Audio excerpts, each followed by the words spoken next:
찬양으로 고백하신 것처럼 인생의 어려운 순간마다 주님 약속 생각하시고 승리하는 저와 여러분 되시길 축복합니다.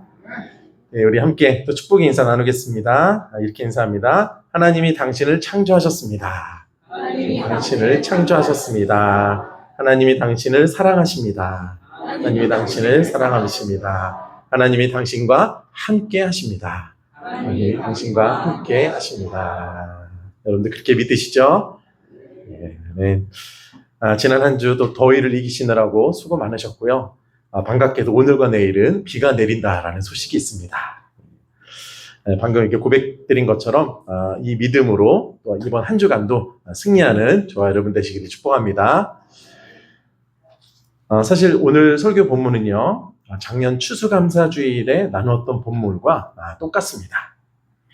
지금 묵상집에 구역예배 본문으로 주일 말씀을 나누다 보니까 1년도 안 돼서 이제 같은 본문을 이제 나누게 되었는데요. 본문은 같지만 내용은 전혀 다르기 때문에 새로운 말씀으로 들으시면 되겠습니다. 여러분 표정을 보니까요, 작년 11월 설교를 어떻게 기억하시냐 하는 그런 표정이신데요. 혹시 기억하시는 분이 계실지 몰라서 제가 굳이 말씀을 드렸습니다. 오늘 본문을 저희가 좀 이해하기 위해서요, 디모데전서가 기록된 상황을 좀 살펴볼 필요가 있는데요. 먼저 한 가지 광고 말씀을 드리면, 오늘 오후 예배 시간에 디모데전서의 전체적인 배경을 살펴보는 성경 산책 시간이 있습니다. 오후 예배 참석하시면 말씀에 대한 보다 풍성한 이해가 가능하리라라는 기대를 가지고 또 광고 말씀을 드려봅니다. 우리 먼저 우리 1장 3절 말씀을 좀 파란색 글씨를 빼고 우리 함께 읽도록 하겠습니다. 시작. 내가 마게도냐로 갈 때에 너를 권하여 에베소에 머물라 한 것은 어떤 사람들을 명하여 다른 교훈을 가르치지 말며. 아멘. 이 말씀처럼요, 바울이 마게도냐로 갈 때 디모데를 에베소에 머물도록 했습니다. 자, 여기 화면을 보시면은요, 에베소 지역이 표시되어 있는데 혹시 발견하셨나요? 중간 위쪽에 에베소가 있습니다. 자, 그럼 마게도냐 혹시 발견하셨나요? 왼쪽 위에 마게도냐 지역이 있습니다. 바울이 디모데와 함께 이제 3차 전도 여행을 할 때 이 에베소 지역에 3년 정도 머물면서 에베소 교회를 섬겼습니다. 자, 그런데 그 이후에 이제 바울이 마게도냐 지역으로 가면서 에베소 교회를 디모데에게 부탁한 것입니다. 그리고 그 뒤에 이제 에베소 교회를 목회하는 디모데에게 바울이 보낸 편지가 바로 디모데 전서입니다. 디모데가 사역했던 에베소가 어떤 곳이었는지도 좀 살펴볼 필요가 있는데요. 여러분께서 이 에베소 지역을 보실 때 지리적으로 좀 어떤 도시라고 느껴지시나요? 항구 도시라는 게 좀 보여지죠. 항구 도시이면서도요, 위치도 참 좋은 곳이었습니다. 자, 보시는 것처럼요, 마게도냐는 유럽이고 또 에베소가 있는 곳은 아시아인데, 에베소의 위치로 보면 아시아에서 유럽으로 가는 배가 에베소를 거쳐야 하는 곳이고, 또 유럽에서 아시아로 오는 배가 에베소를 거칠 수밖에 없는 아주 좋은 위치에 있었습니다. 자, 그래서 에베소는요, 지금의 홍콩이나 부산같이 상당히 규모가 큰 국제 항구 도시였습니다. 2000년 전 당시 에베소 인구가 약 30만 명 정도나 되었다라고 하니까 굉장히 큰 대도시죠. 자, 그럼 그런 대도시 어떤 환경이었을까요? 지금의 대도시가 그런 것처럼 돈과 물질, 쾌락을 쫓는 곳이 또한 에베소이기도 했습니다. 여러 민족이 함께 살면서 다양한 종교와 사상들이 혼재되어 있었고요. 특히 새로운 지식에 대한 관심이 높은 아주 지적인 도시이기도 했습니다. 여러분 보시는 화면 왼쪽 밑에가 아데미 신전이거든요. 아데미라는 여신을 숭배하는 신전으로 세계 7대 불가사의 중에 하나로 여겨질 만큼 엄청난 규모의 신전인데, 이 신전이 바로 에베소에 있었습니다. 또 황제를 숭배하는 신전도 있었는데요. 바로 이런 도시 한가운데 디모데가 있었다라는 것입니다. 자, 이때 디모데의 나이가요, 30대 초반이나 중반 정도로 알려져 있습니다. 그러니까 아직 인생의 경험이 많지 않은 젊은 목회자가 바울이라고 하는 걸출한 사역자 뒤에, 그것도 대도시에 있는 교회를 담당하게 되었을 때, 여러분, 디모데의 마음이 어땠을까요? 상당히 부담스럽지 않았을까요? 상당히 그의 마음이 좀 어렵지 않았을까요? 그래서일까요? 디모데전서 5장을 보면 바울이 디모데의 위장병을 걱정하는 내용이 나옵니다. 여러분, 위장병이 어떨 때 생기나요? 맞습니다. 저도 다시 한번 확인해 봤거든요. 그러니까 정말 위장병의 원인 1위가 스트레스하고 불안이더라고요. 그러니까 여러분, 불안하시면 안 돼요. 그러니까 디모데가 만성적인 위장병을 앓고 있었다라는 것으로 상당한 스트레스와 불안 상태에 있었던 것으로 보입니다. 그래서 디모데 후서에 보면 두려워하지 말아라 라는 내용이 많이 나옵니다. 그만큼 이때 디모데가 불안하고 두려워하고 있었다라는 것입니다. 그래서 바울이 펜을 들어 쓴 편지가 디모데전서인데요. 그렇다고 해서 이 말씀이 꼭 디모데 한 사람만을 위한 말씀은 아닙니다. 디모데전서 가장 끝부분에 보면 한 사람만을 위한 게 아니라 교회 전체에게 보낸 편지라는 내용이 나오고 있습니다. 그러므로 이 디모데전서 말씀은 바로 오늘 우리를 향한 주님의 말씀이기도 합니다. 사실 정도의 차이는 있지만요. 우리가 살아가는 이 시대나 에베소 지역의 상황이 크게 다를 바 없습니다. 일만 악의 뿌리가 되는 돈과 물질을 사랑하는 것이 이 세상이고요. 사람들이 쾌락을 쫓아 살아가고 있습니다. 거기다 지적인 능력도 높아서 웬만해서는 전도하기가 쉽지 않은 것이 바로 우리 시대입니다. 또 아데미 여신 같은 이단과 우상이 판을 치는 세상입니다. 자, 이렇게 악한 세상에서 살다 보니 우리 또한 상당한 긴장감 속에서 살아가기도 합니다. 그렇다고 모두 위장병이 있는 것은 아니지만은요, 악한 세상 속에서 또 인생의 여러 문제로 인해서 상당한 스트레스와 불안감 속에 살아가는 것이 바로 오늘날 우리들입니다. 그런 우리에게 하나님께서는 오늘 본문 말씀을 통해 찾아오고 계신 것입니다. 자, 이렇게요, 불안하고 두려워하던 디모데를 생각하면서 바울은 오늘 본문에서 이렇게 말씀하고 있는데요. 우리 12절 말씀 함께 읽도록 하겠습니다. 시작. 나를 능하게 하신 그리스도 예수 우리 주께 내가 감사함은 나를 충성되이 여겨 내게 직분을 맡기심이니. 아멘. 여기에 세 가지 중요한 표현이 나오는데요. 첫째는 하나님께서 나를 능하게 하셨다라는 것이고요. 둘째는 하나님께서 나를 충성되이 여겨주셨다. 그리고 셋째는 하나님께서 나에게 직분을 맡겨주셨다라는 것입니다. 여기서 능하게 하셨다라는 것은요, 나에게 본래 어느 정도 능력이 있었는데 하나님께서 조금 더 힘을 보태주셨다라는 그런 의미가 아닙니다. 나에게는 능력이 하나도 없었는데 전적으로 하나님께서 모든 것을 다 해주셨다라는 의미입니다.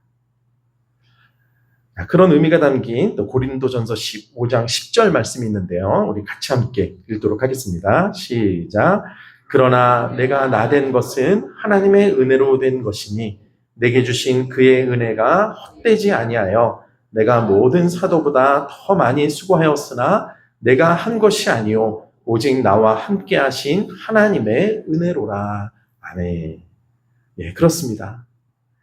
바울이 다른 사도들보다 더 많이 수고한 것은 사실이지만 그 모든 일은 자신이 한 것이 아니라 누가 한 것이라고요?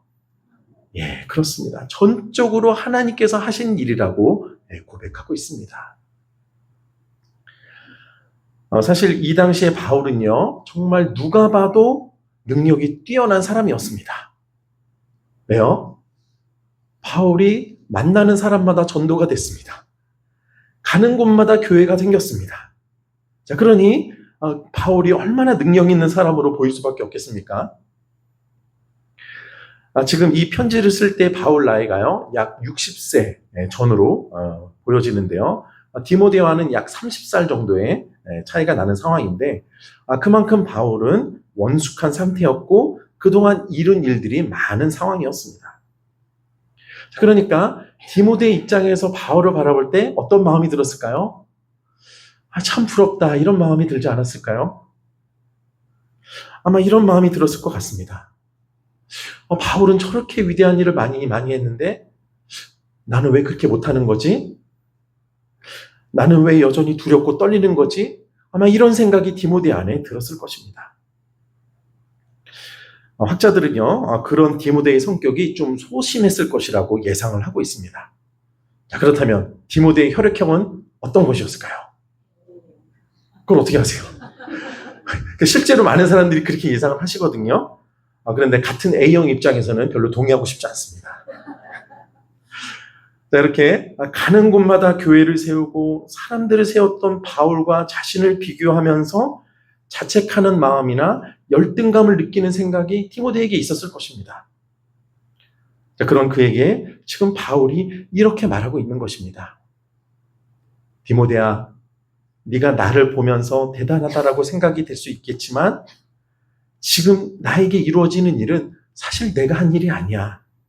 정말 전적으로 다 하나님께서 하신 일이란다 라고 지금 이야기를 하고 있는 것입니다. 자, 우리는 여기서요, 중요한 사실 한 가지를 발견하게 됩니다. 바로 이것인데요. 내가 누구인지 모를 때 그때 우리에게 두려움이 찾아오게 된다라는 것입니다. 사실 대부분의 사람들이요, 우리 자신을 잘 모릅니다. 제가 왜 이렇게 단정적으로 얘기할까요? 거의 대부분의 사람들의 모습을 보면 스스로의 모습을 과대평가하거나 과소평가하는 둘 중 하나의 모습이 나타나기 때문입니다. 자, 과대평가하는 사람들이 잘 쓰는 말이 있죠? 어떤 말인가요? 내가 말이야. 그러니까 말만 하는 게 아니죠. 어깨가 올라가면서 내가 말이야 이러죠. 내가 말이야 옛날에 어떤 사람이었는지 알아? 내가 말이야 이 일을 어떻게 해냈는지 알아? 이런 말들을 하면서 사람들이 자기를 인정해 주기를 기대합니다. 자, 반대로 과소평가하는 사람들은 어떻습니까? 끊임없이 다른 사람들과 자신을 비교합니다. 그러면서 자기 자신을 비하합니다. 그러면서 어떤 병이 걸리죠? 위장병에 걸리기도 합니다.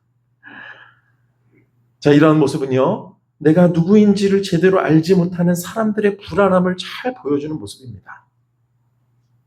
내가 누구인지를 알지 못하는 그 불안함 때문에 스스로 높이려 하거나 두려움의 늪에 빠져버리게 되는 것입니다. 두렵고 떨리는 디모데에게 바울이 이 말씀을 전한 이유가 바로 거기에 있습니다. 디모데가 볼 때 바울이 대단한 사람으로 보였을 것입니다.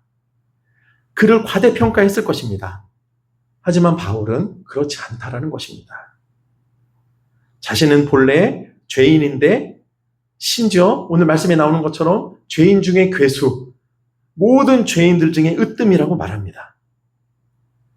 자, 이 말은요, 세상 모든 사람들 중에 바울이 제일 많은 죄를 지었다는 말이 아닙니다. 그만큼 바울이 하나님 앞에서 철저한 죄인이라는 것을 깨달았다라는 것입니다.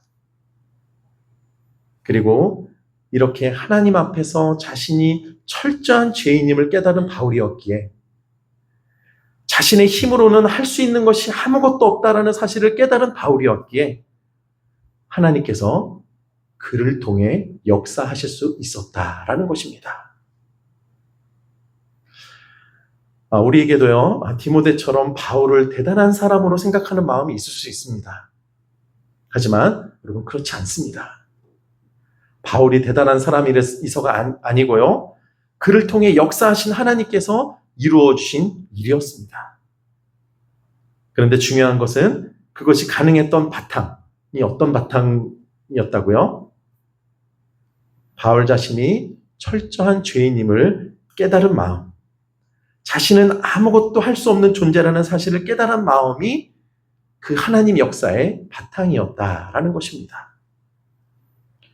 자신이 하나님 앞에 죄인임을 인정하는 사람은 전적으로 하나님을 의지할 수밖에 없기에 그 마음의 바탕 위에서 하나님께서 역사하실 수 있었던 것입니다. 결국 바울이 디모데에게 전하고 싶은 말은 이것이었습니다. 디모데야, 네가 정말 어떤 존재인지를 생각해보면 좋겠다. 넌 너의 능력으로 그 일을 할 수 있다라고 생각하느냐? 네가 볼 때 내가 스스로의 능력으로 일하는 것처럼 보이겠지만 그렇지 않아. 난 아무것도 아닌데, 난 정말 죄인 중에 괴수인데, 그래서 하나님을 의지할 수밖에 없었던 나를 통해 하나님께서 다 하신 일이야. 그러니 너도 네가 실은 스스로 아무것도 할 수 없는 존재라는 것을 인정하고 하나님께 모든 문제를 맡기면 좋겠다. 그러면 하나님께서 너를 통해 일해 주실 거야. 라고 바울이 말하고 있는 것입니다. 이 말씀은요, 지금 이 시간 우리 모두를 향한 주님의 음성이기도 합니다. 여러분, 우리 마음 안에 불안이 있고 두려움이 있는 이유가 무엇인가요? 내 힘으로는 안 될 것 같기 때문이지 않습니까? 나는 해낼 수 없을 것 같다는 생각이 있기 때문이지 않습니까? 그런데요, 여러분, 그 생각을 뒤집어 보면 그 무엇인가요? 내가 내 힘으로 해보려는 생각이 있는 것이 아니겠습니까? 내가 무언가 해낼 수 있는 존재라는 생각이 밑바탕에 깔려 있는 건 아니겠습니까? 그럴 때 우리는 결국 불안할 수밖에 없습니다. 두려울 수밖에 없습니다. 왜요? 내 힘으로 살아내야 하거든요. 내 힘으로 이겨야 되거든요. 하지만 우리가 어떤 존재인지 깨닫게 되면 상황은 전혀 달라집니다. 내가 하나님 앞에 죄인이라는 것을, 나는 스스로 아무것도 할 수 없는 존재라는 것을 깨달을 때 우리는 비로소 하나님을 의지할 수 있는 상태가 됩니다. 그래서 그때 우리는 우리의 문제와 우리의 삶을 하나님께 모두 맡길 수 있게 됩니다. 자, 그럼 그때 어떤 일이 일어날까요? 하나님께 우리의 모든 문제를 맡길 때 어떤 일이 일어날까요? 우리 대신 하나님께서 일하시는 역사가 나타나게 됩니다. 그때 우리 안에 있던 두려움이 사라집니다. 불안함이 떠나게 됩니다. 저는 저와 여러분에게 그런 역사가 이루어지게 되기를 간절히 소망합니다. 지금 바울이 디모데에게 그것을 말하고 있는 것입니다. 여기서요, 하나님께서 능하게 하셨다라는 말씀의 보다 깊은 의미는 빌립보서 4장 말씀을 통해서 다시금 발견할 수 있는데요. 우리 빌립보서 4장 12절, 13절 말씀을 좀 함께 읽도록 하겠습니다. 시작. 나는 비천에 처할 줄도 알고 풍부에 처할 줄도 알아. 모든 일, 곧 배부름과 배고픔과 풍부와 궁핍에도 처할 줄 아는 일체의 비결을 배웠노라. 내게 능력 주시는 자 안에서 내가 모든 것을 할 수 있느니라. 아멘. 자, 이 말씀에서 바울은요, 오늘 본문과 똑같이 하나님께서 자신에게 능력을 주셨기 때문에 그 능력으로 모든 것을 할 수 있었다라고 고백하고 있습니다. 자, 그런데 중요한 것은요, 바울이 할 수 있었다라고 고백한 모든 것이 무엇을 말하는 걸까요? 예, 그 안에 부함도 포함이 되지만 가난함도 포함이 됩니다. 그 안에 배부름도 포함이 되지만 배고픔과 궁핍도 포함이 된다라는 것입니다. 하나님께서 자신에게 능력을 주셔서 배부름뿐만이 아니라 배고프고 어려운 그 고난의 상황까지도 기쁨으로 감당하고 걸어갈 수 있었다라고 지금 말하고 있는 것입니다. 자, 여기에요, 하나님께서 능하게 하셨다라는 말씀에 보다 깊은 의미가 담겨 있는데요. 하나님께서 주시는 능력이 있기 때문에 비바람이 몰아치는 사명의 길도 기쁨으로 걸어갈 수 있다라는 의미입니다. 지금 이 빌립보서의 말씀이 여러분 어디서 기록된 말씀인지 아시나요? 감옥 안에서 기록된 말씀입니다. 근데 그런 빌립보서 말씀이 무려 15번 이상이나 기뻐한다라는 바울의 고백을 담고 있습니다. 자신의 능력으로는 불가능하지만 하나님께서 능력을 주셔서 하나님께서 자신을 능하게 하셔서 이 고난도 기쁨으로 감당하게 하셨다라고 바울은 고백하고 있는 것입니다. 그러니 디모데야, 네가 가야 할 길도 네가 감당해야 하는 일도 결코 만만치 않겠지만 많은 어려움이 있겠지만 하나님께서 너를 능하게 하실 것이니 그 능력에 의지하여 기쁨으로 사명을 잘 감당하거라 지금 말씀하고 있는 것입니다. 이어서 충성되이 여겨라는 말씀이 나오는데요. 여러분 이 말씀은 바울이 본래 충성된 사람이기 때문에 하나님께서 직분을 맡기셨다라는 말씀일까요? 아니면 본래는 충성된 사람이 아니었지만 충성된 사람으로 여겨주셔서 직분을 맡겨주셨다는 것일까요? 둘 중에 하나입니다. 어떤 것일까요? 두 번째입니다. 그렇습니다. 자, 여기에는요, 참 귀한 하나님의 결심과 각오가 들어있습니다. 어떤 결심이요? 본래는 충성된 자가 아닌데 하나님께서 택한 자를 충성되게 만드시겠다라는 하나님의 강한 의지가 이 말씀 안에 담겨 있는 것입니다. 그 결과물이 바로 바울 자신이라는 것입니다. 그러니 디모데야, 네가 봤을 때 너 자신이 지금 충성되게 보이지 않더라도 낙심하지 말아라. 너를 충성되게 하실 하나님을 믿고 맡겨진 직분을 끝까지 잘 감당하거라 지금 말씀하고 있는 것입니다. 어떤 청년이요, 하나님으로부터 선교사로 부름받았다라는 확신을 갖게 되었습니다. 그래서 이제 가족들에게 그 말을 했는데 예상보다 훨씬 더 큰 가족들의 반대에 부딪히게 됐습니다. 또 경제적인 어려움도 아직 해결이 안 되고 있었고 낯선 언어를 준비하는 문제도 굉장히 어려웠습니다. 그래서 그의 마음이 불안했습니다. 그래서 하루는 한 선배 선교사에게 찾아가서 이렇게 말을 했습니다. 선교사님, 정말 하나님께서 저를 부르신 게 맞을까요? 저를 부르신 게 맞다면 왜 아직 제가 이렇게 불안한 걸까요? 왜 이렇게 떨리는 걸까요? 왜 이렇게 염려가 많은 걸까요? 자, 그때 선배 선교사님이 이렇게 대답을 했습니다. 그렇게 불안하다라는 거는 내가 품은 마음이 진심이라는 증거일 거야. 무거운 책임감을 느끼는 것은 내가 하나님께 받은 소명을 가볍게 여기지 않다라는 증거일 거야. 그런데 이거 하나만은 꼭 기억해라. 하나님이 부르셨다면 하나님이 반드시 책임지신다. 하나님이 부르셨다면 반드시 하나님이 책임지신다. 이것만은 기억하거라 라고 이야기를 했다고 합니다. 여러분, 오늘 말씀 속 디모데처럼요, 인생의 문제로 인해서 사명의 무게로 인해서 불안한 마음이 떠나지 않는 것이 오늘 우리의 모습일 수도 있습니다. 에베소처럼 너무나 악이 가득한 세상의 무게에 짓눌려서 두려워 떨고 있는 것이 우리의 모습일 수 있습니다. 그런 우리에게 오늘 하나님께서는 이렇게 말씀하십니다. 너를 이 자리에 부르고 세운 것은 너 자신이 아니로 바로 나다. 너가 자격이 있기 때문이 아니라 내가 너를 불러 세운 거다. 그래서 내가 너를 능하게 할 것이고 내가 너를 충성된 자로 세워갈 것이다. 그러니 내가 스스로 아무것도 할 수 없는 존재라는 사실을 기억하고 모든 문제를 나에게 맡겨라. 두렵고 떨리는 마음까지도 내 앞에 다 내려놓아라. 그럼 내가 너를 대신해서 일을 할 거야. 내가 부른 너를 내가 반드시 책임질 거야.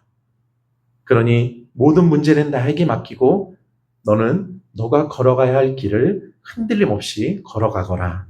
우리에게 이 시간 말씀하고 계십니다. 여러분, 그 음성 앞에 어떻게 응답을 하시겠습니까? 이런 주님의 음성에 우리 안에 있는 불안과 두려움이 다 떠나가고 흔들림 없이 우리가 걸어가야 할 길을 걸어가는 저와 여러분 될 수 있기를 간절히 축원드립니다.